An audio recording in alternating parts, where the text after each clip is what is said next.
पृथ्वीराज चौहान को कौन नहीं जानता है। वे भारतवर्ष के अंतिम हिंदू सम्राट थे। जैसा कि आप सभी को पता होगा कि पृथ्वीराज चौहान और मोहम्मद गोरी के बीच कुल 17 युद्ध लड़े गए, जिनमें से 16 युद्धों में मोहम्मद गोरी पराजित हुआ और एक युद्ध में विजयी हुआ।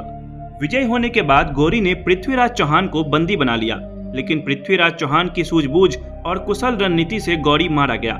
पृथ्वीराज चौहान और उनके मित्र चंद्रवरदाई ने आत्महत्या कर ली, लेकिन आत्महत्या करने के बाद उनकी प्रिय पत्नी संयोगिता का क्या हुआ? क्या आपने कभी सोचा है? ऐसे तथ्य हमारे इतिहास में बहुत कम देखने को मिलते हैं। पृथ्वीराज ने संयोगिता से प्रेम विवाह किया था और संयोगिता को दिल्ली लेकर आए थे, लेकिन पृथ्वीराज के जाने के बाद आखिर क्या हुआ होगा संयोगिता के साथ? तो चलिए जानते हैं इस वीडियो में पृथ्वीराज चौहान की प्रिय पत्नी संयोगिता की कहानी। पृथ्वीराज चौहान चौहान वंश के हिंदू क्षत्रिय राजा थे, जो उत्तर भारत में 12वीं सदी के उत्तरार्ध में अजमेर व दिल्ली पर राज करते थे। वे पृथ्वीराज तृतीय, हिंदू सम्राट या राय पिथौरा आदि कई नामों से प्रसिद्ध हैं। भारत के अंतिम हिंदू राजा के रूप में प्रसिद्ध पृथ्वीराज 1235 विक्रम संवत में 15 वर्ष की आयु में राज सिंहासन पर विराजमान हुए थे। पृथ्वीराज चौहान का नाम इतिहास में दर्ज है। भारत के वीर योद्धाओं की सूची में आज भी इनका नाम गर्व से लिया जाता है। जितनी अद्भुत पृथ्वीराज चौहान की कहानी है, उतनी ही रोचक उनकी प्रेम कहानी भी है।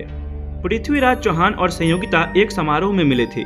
संयोगिता ने पृथ्वीराज चौहान को देखते ही उन्हें अपना दिल दे दिया था।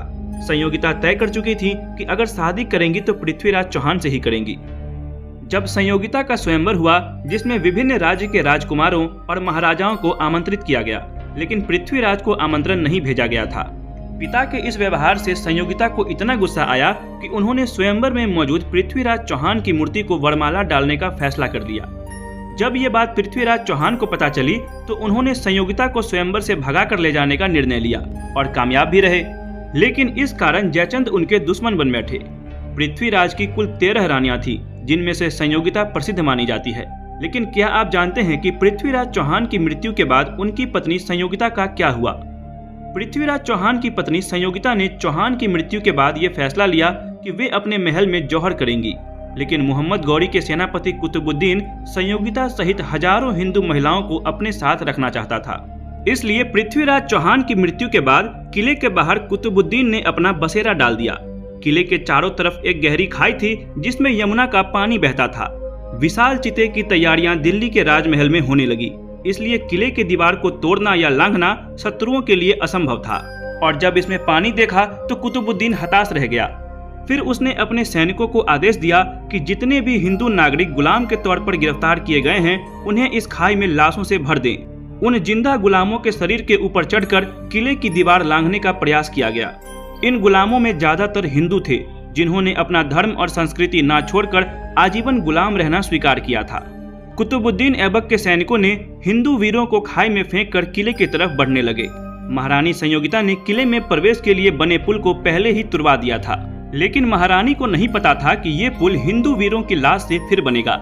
जब खाई जिंदा शरीरों से भर गई तो उन्हीं शरीरों के ऊपर से हाथियों को निकालकर किले के दरवाजे को तोड़ने का प्रयास किया गया, लेकिन दरवाजे पर बाहरी कीलें लगी थी जो हाथियों से नहीं टूट रही थी। जब कुछ सैनिकों ने दुर्ग की दीवार पर चढ़ने का प्रयास किया तो उसे दूसरी तरफ के सैनिकों ने मार दिया। अंत में किले के सामने जयचंद के पुत्र धीरचंद को खड़ा किया गया। धीरचंद के शरीर में हाथियों ने टक्कर मारी तो वह दुर्ग के दीवारों में लगे कीलों से चिपक गया। अंततः किले का दरवाजा भी टूट गया। लेकिन तब तक महारानी संयोगिता, बाकी रानियों और हजारों हिंदू वीरांगनाओं ने अपने अपने पति के लिए जौहर कर लिया था। कुतुबुद्दीन जब किले के अंदर पहुंचा तो उसे ठंडी चिताओं की राख मिली।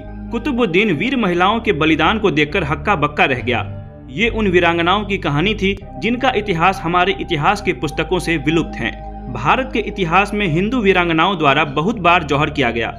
उन वीर महिलाओं ने अपने प्राण का बलिदान दे दिया, लेकिन दुश्मनों के गलत इरादों में साथ नहीं दिया। भारत के ऐसी वीर महिलाओं को हम बार बार नमन करते हैं। उम्मीद है आप सबको हमारा आज का यह वीडियो बेहद पसंद आया होगा। अगर वीडियो पसंद आया हो तो वीडियो को लाइक करें और हमारे चैनल को सब्सक्राइब कर बेल आइकन को जरूर दबाएं। मिलते हैं आपसे अगली वीडियो में। धन्यवाद।